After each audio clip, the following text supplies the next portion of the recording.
walk aboard that ship and command it. Golly, it's just amazing. So congratulations to her and her family. She's got an extended family here in McCracken County. I know they're all just so proud of that. Then of course we had this little snowfall, and I think our people, the road department personnel, we got a number of calls from people out in the county thanking us for our road department people doing the job they did, putting brine or salt and plowing, keeping the roads where they could navigate about their lives. So I think it's good to recognize people when they do a great job like that. So, all right. So I want to comment on the road department too. Normally, we get phone calls from people whose roads were not plowed, and I heard from a number of people and saw references on Facebook of people complimenting. They took time out to compliment how well our road department did in keeping the roads clear. And some were, I know the state has a big challenge in what they do because they're in a lot of different areas and doing a lot, but this is one time where we got compliments because our roads were cleaner than the state roads. So they really did a great job. They had them, I think they had a plan together that went out early in the morning, got started, pre-treated dangerous areas, and I think they just did an excellent job. I'm glad you brought that up. I wanted to mention that too. But again, I had phone calls and had people compliment them rather than call them, want to know why their street wasn't plowed. I mean, it's nice to get something other than a complaint, isn't it? All right, on the consent agenda, Madam Clerk. It is ordered to approve the consent agenda for the January 10th, 2022 McCracken County Fiscal Court. So made. Second. Any discussion? All in favor, aye. Aye. Opposed, no. That carries. Budget. It is ordered that the necessary cash transfers in the amount of $245,000 be made in order to pay county bills and payroll approved January 10th, 2022. So made. Second. Any discussion? All in favor, aye. Aye. Opposed, no. That carries. Accounts payable. It is ordered to approve the vouchers claims register from December 13th, 2021 to January 10th, 2022 to show county bills in the amount of $555,848.85 were paid. So made. Second. Discussion. All in favor, aye. Aye. Opposed, no. That carries. At, under discussion, we have Janie Kreiner. Janie Kreiner. Ms. Kreiner, let's see, we've got an update on CASA. You want to present some information about that? Sure. You come up, please. Yes, sir, there was some information handed out from her. Okay. Yeah, good job. Yeah, you got that. Yes, ma'am. Thank you for giving me the opportunity to give you this update. I'm the Executive Director of Child Watch Counseling and Advocacy Center, which is the umbrella agency for CASA of West Kentucky. It's one of 3 main services that we have, and I have with me Stephanie Moss, who is our CASA Program Director. Just a quick review, CASA is a social service. It's court-appointed special advocates that provide for local McCracken County children who have been removed from their homes due to abuse or neglect, sexual abuse, emotional, physical, witness to domestic violence, witness to homicide, bullying, lots of different situations. It's a volunteer-driven program. We use trained volunteers as advocates to make the program more cost-effective. We're one of 24 programs in Kentucky, 950 programs nationwide that is self-sustaining and rely on support from organizations like you. The pandemic has been an ongoing challenge, as it has for everyone, but I'm really proud of our staff and our volunteers. We have kept our office open the entire time without any disruption in services. I feel like CASA is more important now than ever, especially when the schools closed. We were the only ones with eyes on these children. We normally meet in person, so CASAs were meeting outdoors, on front porches, FaceTime, whatever they could do to ensure that the child was safe and that their physical, emotional, social needs and any resources that they needed were being met, and that we had made sure they had access to those resources. We knew that when the schools opened back up, we were going to see an influx of cases, and I've given you the numbers. I won't read them to you, but you can kind of see how they remained constant, and then started to go back up as the teachers started reporting abuse. They're the #1 reporters of child abuse. So we expected that, and we tried to train as many volunteers as possible to prepare for that. Not only did we see an increase in the number of cases, we saw, unfortunately, an increase in the severity like we've never seen before. So it has been, a difficult situation for our staff and volunteers, and I can't say enough about them. I think it's worth mentioning, if you'll look at for the entire calendar year of 2021, which is fiscal year starting July 1, 20, we served 150 children that calendar year. From July to now, just 6 months into this, I'm sorry, not calendar year, fiscal year, but 6 months into this fiscal year, we've already served 136 children. But like I said, we expected it. We're getting it done. We do have a waiting list. Sometimes Judge Henschel will go ahead and appoint CASA to a case, knowing that we don't have a volunteer ready to be appointed, but that we will as soon as we can. The flip side of that is that we have seen a decrease in our funding. Our largest funder, the Federal Victims of Crime Act grant, was decreased by 17% this year, which was across the board. We were sort of warned of that, but and ours wasn't as bad as others, but we're making do. And we've also had to cancel our largest fundraiser 2 years in a row. And I say all that just to say how important your funding is to us now more than ever. Thank you for putting your trust in us and for recognizing the value of our services in the community for some of our neediest children. And Stephanie and I are happy to answer any questions if you have any. Anything? One of the main questions that comes up every year when we do our funding, Janie, is do you get national funding? We do not. We are required to be a member of the National CASA organization, and they do have grants that come available every year, but they're very specific. Right now, we have applied for a need-based emergency assistance grant to fill in the gap where VOCA was the shortage there. We have not heard. It's all tied up in justice. But no, it is not. We don't receive any money automatically from National CASA. In fact, we pay them $250 a year to be part of the organization. We have to adhere to their policies and their local program standards, and we are currently in compliance with them. I want to thank you for the applications that you have done. They've always been helpful. We do have a different application than we used at least 3 years ago. I think this will be our second year with the application. It's always helpful if we don't have to go digging to see how much money you got and what your other revenue sources are, as Jeff has mentioned, so that we are not accidentally misled by our own investigations into your, I forget what form it is, 941, some On our 990, yeah. I knew it started with a 9. So just making sure that we understand your present financial situation, so that we know we don't want to give government money to an agency or to a nonprofit that has more money than we have and has enough resources to meet their needs. And you guys have always done a nice job spelling that out.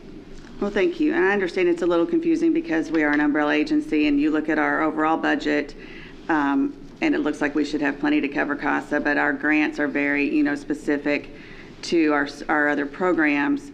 And since I've been in this position, this is my 5th year, came in with not much of a rainy day fund, and in effort to for best practices for a nonprofit, I've been working towards getting reserves of 4 to 6 months of operating expenses, and I'm probably at 3 to 4 months now, 2 to 3. We're dipping into those reserves, so I can understand how it is hard to kind of get the big picture quickly with all of our different programs, but your funding is important and does make a difference to the services that we can provide. Thank you. Mm-hmm. I want to throw in, I was a district judge for 6 years, and at least part of my term was before there became a family court, at least here in McCracken County. And so the district judges did the family court before family court came along. And so I was very much involved with CASA and the child watch operation. And they really are the eyes and ears of the court, really. And this statistic showing you've already in 6 months have 136 children served. Do you think, is that a large part because of the children being out of school and the influx then when they return to school, the teachers lay eyes on them and they, what's wrong with Susie? Why's she got a black eye, or why's she whatever? Yeah, I really do. Like I said, we expected it because teachers are the #1 reporters, and you can't see that when you're teaching virtually or when the children aren't even, signing on to the virtual classroom. So, like I said, we tried to prepare as best we could.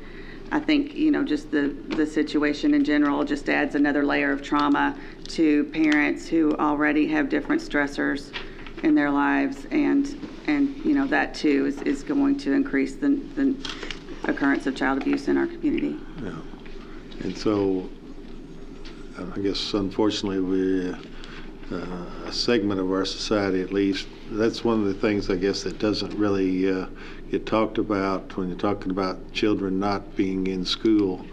There are children who are abused at home, physically, sexually, not fed, whatever it is. And so the educators, the teachers have to fill that role and report that when the parents, who of course inflict the abuse, are not going to report it unless it's so severe that the child gets taken to the hospital or worse. So incredible service that you provide. So. Thank you. I appreciate that. I think I have something here for you. We expected more than just kind words. Well, I really do appreciate your kind words. That's always good to hear. Yeah, we got the let's see, is this for, what period is this for? Fiscal year 21. This for fiscal year 21-22. So we were giving Child Watch the amount of, what is it, 24,000? Where did I see that? $24,875 to help you in your mission. Thank you so much. Hopefully that'll go good ways to help what you do. I really appreciate it. Thank you. Thank you.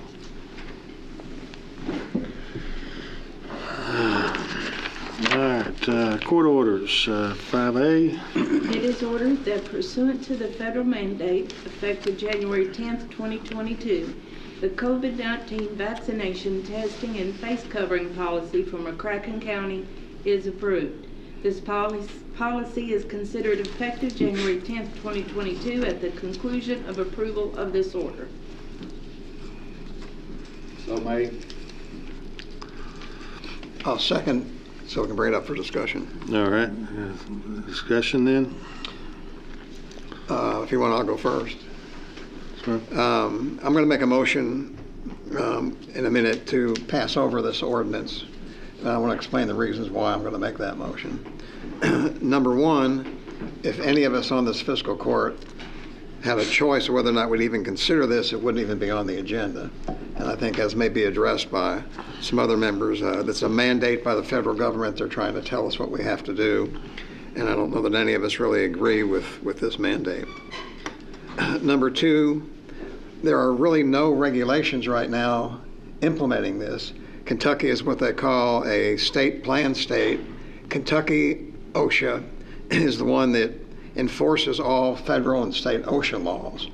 And just because the federal government has a regulation, it's not official until the state of Kentucky, the OSHA people, adopt a regulation. And the OSHA people in Kentucky, as of 4 o'clock this afternoon, had not even proposed what the regulation is going to say. I mean, we can assume probably accurately it's going to be mirror exactly what the federal government, but we don't know that. So we really don't have any regulations right now because the state has not acted. That was as of 4 o'clock. They could do it tomorrow, and they have, I think, up to 30 days to adopt that regulation based on the federal provisions. Number two, there's a number of federal cases that are moving around in the court system. Kentucky has filed suit, and I'm not sure where it's at. I think it's before a court of appeals right now. But there are other cases that are before the Supreme Court, and there was a hearing before the Supreme Court on Friday at which there were arguments by the Biden administration as to why this should be implemented, and arguments by opponents as to why it oversteps constitutional authority of the federal government.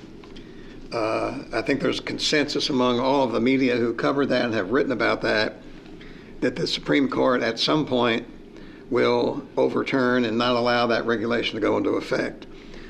Based on the comments that were made at the hearing, according to the press accounts everywhere from the Washington Post to the New York Times to Fox News and CNN, is that a majority of the members of the court and of Commissioner Jones, who listened to it all, 3 or 4 hours of that testimony, and who is an attorney, And was fascinated by it. It was. Well, I thought that was fascinating. But he took the time to do that. I'm glad we're not on billable hours with Commissioner Jones. But anyway, I think the consensus is that the court is going to overturn that, perhaps by a 6-3 or 5-4 vote. There was speculation that the ruling would be out this morning early, but it didn't come out. And as of 5 minutes ago, it still wasn't out. But I think that will come in the next few days or week.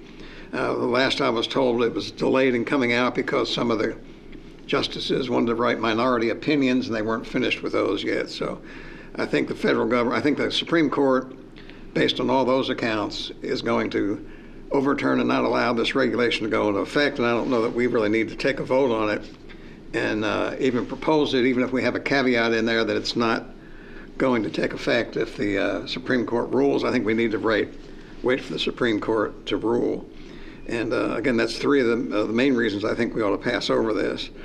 I think if it goes into effect, I don't think we're going to be penalized quickly. I think the real, what they hold over the hammer they hold over our heads is the possibility of high fines if we don't adopt and enforce some type of regulation. So I don't think they're going to do anything to us if I think we have a good argument as to why we didn't act today. And the final thing, I think there's a lot of issues that we really need to debate regarding an ordinance if at some point we're forced to adopt one or adopt a court order. We have to decide. I think we all have opinions, but I think we need to debate who's going to pay for the tests. It would be a burden on the county to pay for the tests of those who do not get vaccinated. It would be an awful high cost over a long period of time. I think we need to debate that. And I think my personal view is that probably the employees should have to pay it, but then it puts a burden on the employees, and it could be that some opt to resign from the sheriff's office or the jail and places in key positions, that rather than have to pay for the test or get a shot, that they resign, and we don't want that to happen. I think we need to debate whether or not we need to find out some way if we can incentivize to get more people to get the test. I think the estimate is about 30% of the employees are not vaccinated. So that could come up to be a big expense. Some are probably not vaccinated because they're young and they don't think they need the vaccination. And others just are dead set against it, and no matter what the incentives are, they probably won't get it. So I think we need to debate those things. So for those reasons, at the appropriate time, I can do it now, or I'll do it later. I'll make the motion now that we pass over this ordinance. All right. Is there a second on that? We pass over the ordinance. No second. Sure. Well, we're going to keep discussing. We'll just discuss it in the motion. Yeah, we can. If we're going to table it, we couldn't discuss it, but if we're going to pass over, we can discuss. Okay. All right. Did you want to? Second, Commissioner Jones? I will second that. Okay. So the discussion as to really either the foundation or the or the amendment. Yeah. I'll take my turn. We'll say that my career as a constitutional scholar is not off to a good start, because I predicted we would have an administrative stay by now, and we don't. So I'm 0-1 in my predictions. But I can't help but also think of the irony that the reason we're talking about this is because we're county commissioners and a judge of a county that has more than 100 employees, and we're meeting on January 10th of 2022, and nobody else has had to do this yet, because we just kind of accidentally planned our meeting on the first day of the OSHA regulation. Everybody else gets to watch and see what everybody else does. It did seem pretty convincing from the Supreme Court hearings that eventually they will issue a ruling. Well, it seemed like there was a majority of the justices that questioned the authority or how the OSHA regulation got to where it is. Specifically, they questioned whether county commissioners like us should be making this decision, or whether it should be Congress making this decision. And I'm questioning the same thing, because it doesn't seem like we get paid enough to make this decision. We're in charge of the fiscal responsibility of the county. We're not here to make culture decisions. All that being said, it struck me that 9 justices did not dispute the following fact, nor did any of the attorneys participating in the argument dispute the following argument: that unvaccinated workers stand a chance of 1 in 14 of being hospitalized, and that unvaccinated workers stand a chance of 1 in 200 of dying. So I don't want my vote or my comments to suggest that I think that the vaccination is a bad idea. In fact, everyone in my house and most of the people I know have taken the vaccine, and I think that is the right and reasonable course for all of us to take. But that being said, I think it would be premature for us to enact the policy as it is drafted, as was presented in this order. So I would vote to table. Mr. I guess I Parker? get to go last, huh? Maybe not. Maybe not. I guess you get to go last. I pretty much feel the same way. I mean, I am adamantly opposed to forcing someone to put something in their body they don't want to. I am vaccinated. Most of my family is vaccinated. As you said, I believe the vaccination is the right way to go. As far as if we get to that point paying for it, I think there's plenty of things out there, plenty of ways to get it without having to pay for it. I know the state pays for tests through Wild Health. I checked on that today. But as far as I'm concerned, if we have the time, and that's something you'll have to clear to let us in on, either with Judge Clymer or Mr. Doolittle. If we have the time to table this, I would like to table it too. If we don't, I think we have to make a decision on being physically responsible for the county. If they're going to fine us $135,000 a day, something like that, I mean, we definitely can't afford that, and I don't think we can afford to fight it in court to go up against OSHA or anybody else. So if we get to that point, you know, we'll have to make a decision on whether or not we're going to be physically responsible. But if we can table it, then I'm in favor of tabling also. I guess what I would, if we became convinced, because I don't want to lose the county money, based upon the statements made at the Supreme Court by the person representing the government, and that they were asking for the uphold of the OSHA mandate, they indicated that the only part of the mandate that has to be enforced as of today is the mask mandate. That testing we don't have to have a policy on testing until February 9th. So if I were going to consider anything, it would be just simply a blanket policy on if you hadn't had the vaccination. If you've not been vaccinated and you work for the county, then you should wear a mask when you're indoors and around other people. Well, I guess my viewpoint on the thing is, first of all,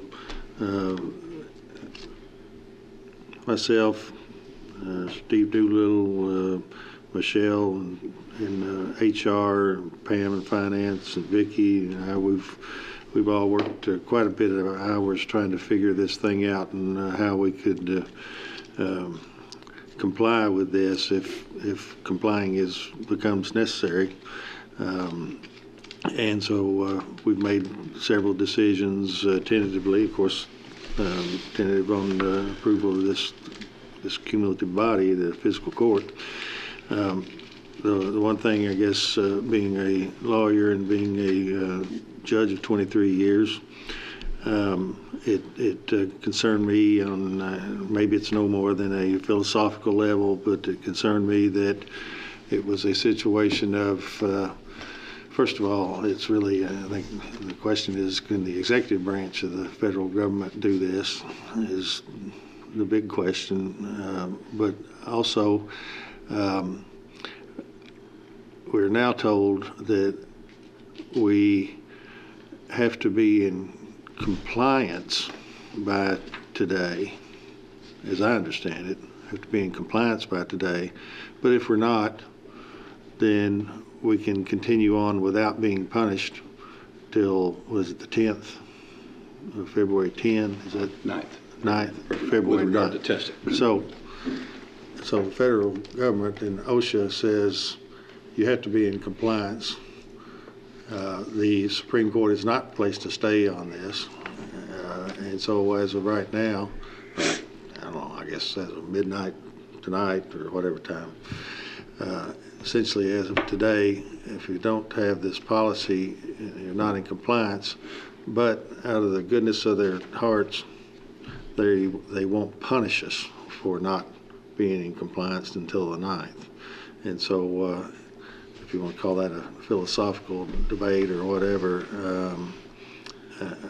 this whole thing's just a mess.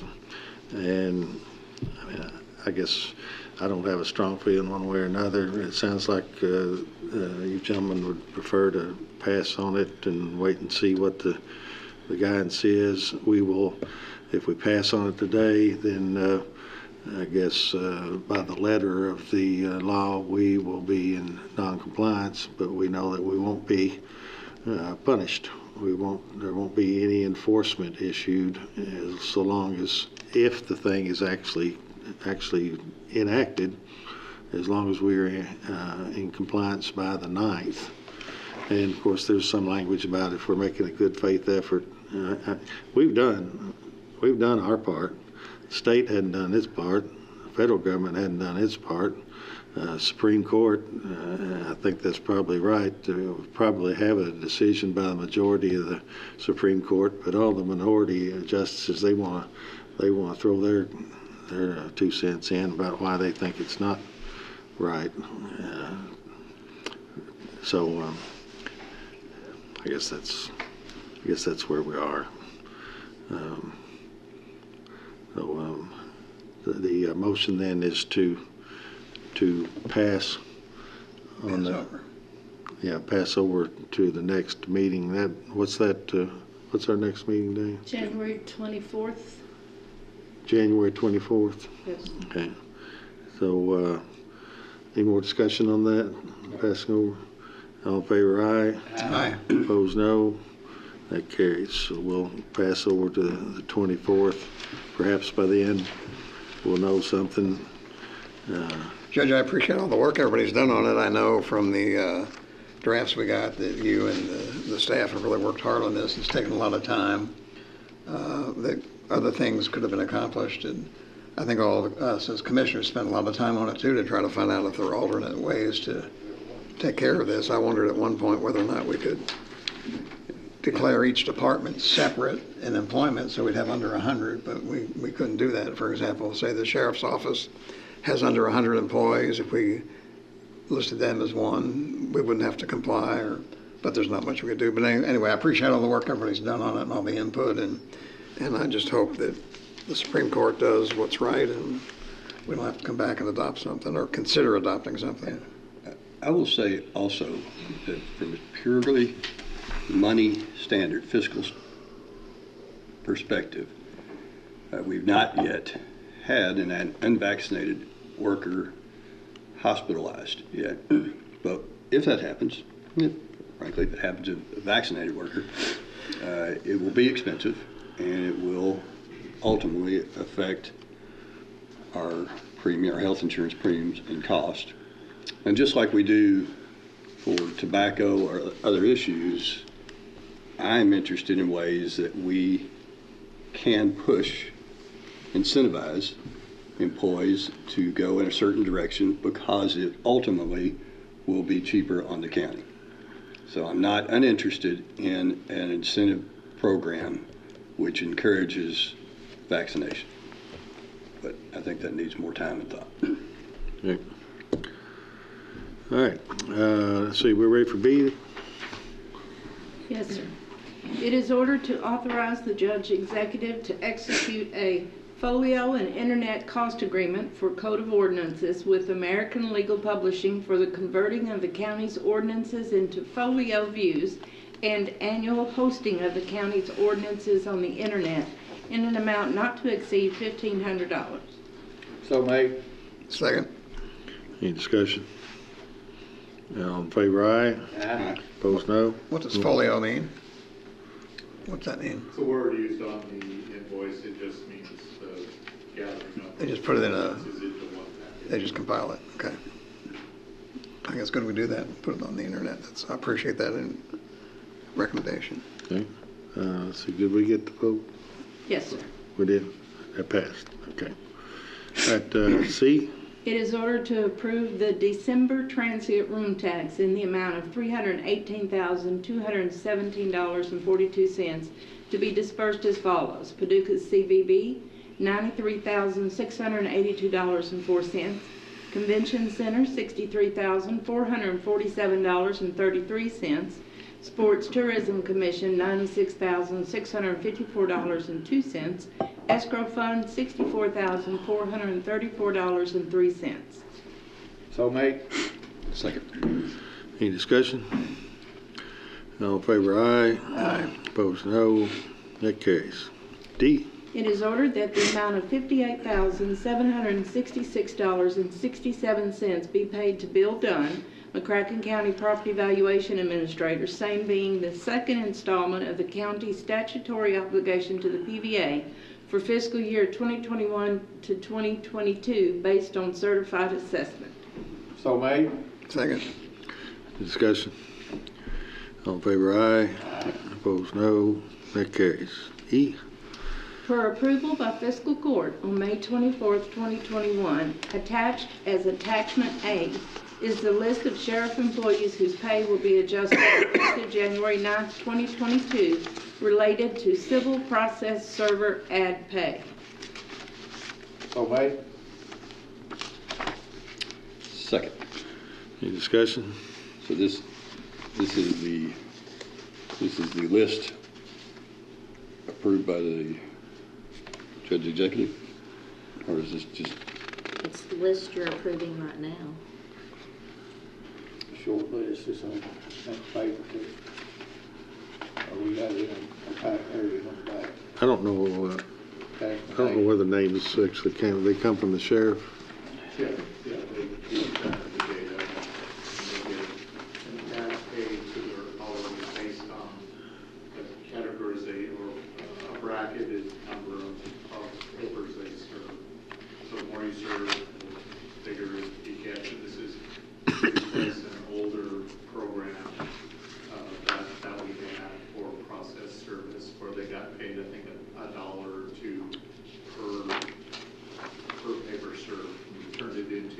We converted it to an hourly pay to better comport with our payroll system. And so this is, I think, and we adjust this every 6 months based on how many kippers they serve. So Right. you will see this routinely due to a previous fiscal court order. We laid out the schedule of how it translates into how much per hour they get. So the more you serve, the more you get. Okay. All right. All right, any other discussion? All in favor, aye. Aye. Opposed, no. That carries. Board appointments. It is ordered that Haley Brooke Anderson is appointed to the Carson Park Board to serve a 3-year term beginning on January 1, 2022 and expiring on December 31, 2023, subject to further orders of the court. So made. Got a second? It's a 3-year, second. Is it a 3-year term? Yeah. Currently, yes, sir. So Oh, it's a beginning on the 2022, but expiring on 2023? I'm sorry, sir, December 31st, there was a question as to whether or not it was for 2 years or 3 years. When I corrected it, I failed to change that. It actually should read December 31st, 2024. So, wait a minute, that's a 2-year term. So if it, no, it starts in January, ends in, 24. oh, yes, you're right. Okay, got it. All right. so we need to amend that to 2024 ending date, December 31. I move that we amend the 3 to a 4.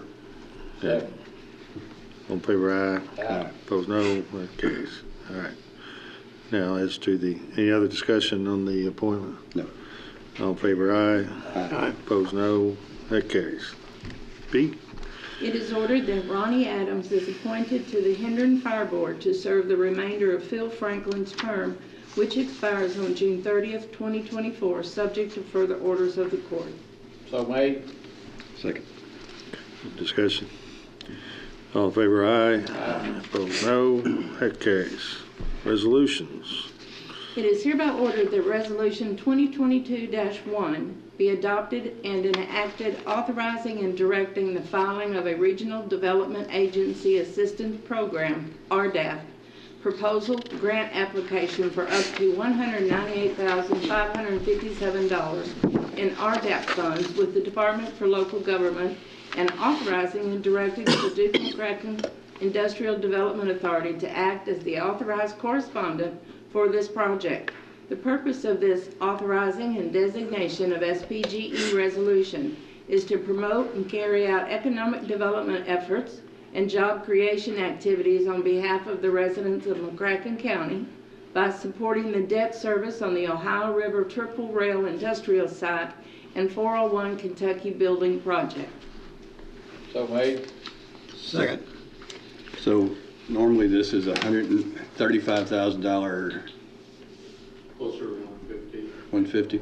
but we had an account balance. So we're giving our extra to the IDA. Have we told the city that we're giving them our extra? Because they're not going to match our extra, right? Okay. Well, we're giving you our extra. I've got a question with the 401 Kentucky Avenue building. I thought that was paid off. I thought when it was leased, there was some way is the lease money paying the, I think he told us it'd be like a 5-year, five years down the road it'd pay for itself, something like that, wouldn't it, Steve? so for 5 years, they will pay a lease that will cover the cost? Okay. I couldn't remember. I thought something like that. Anything else? All in favor, aye. Aye. Opposed, no. That carries. Ordinances. It is hereby ordered that pursuant to KRS Chapter 67, the second reading and adoption of ordinance number 2021-21 shall be conducted in summary format as follows. An ordinance amending McCracken County Ordinance number 2021-5 by making revisions to the proposed fiscal year 2021-2022 operating budget by modifications in receipts of the road, federal, sheriff funds, and contingent appropriations in strict compliance with the mandates of Kentucky Revised Statutes, Chapter 68. Summary. The present ordinance makes revisions to Ordinance 2021-5, McCracken County Proposed Fiscal Year 2021-2022 Operating Budget pertaining to a modification of receipts of the road, federal, and sheriff funds.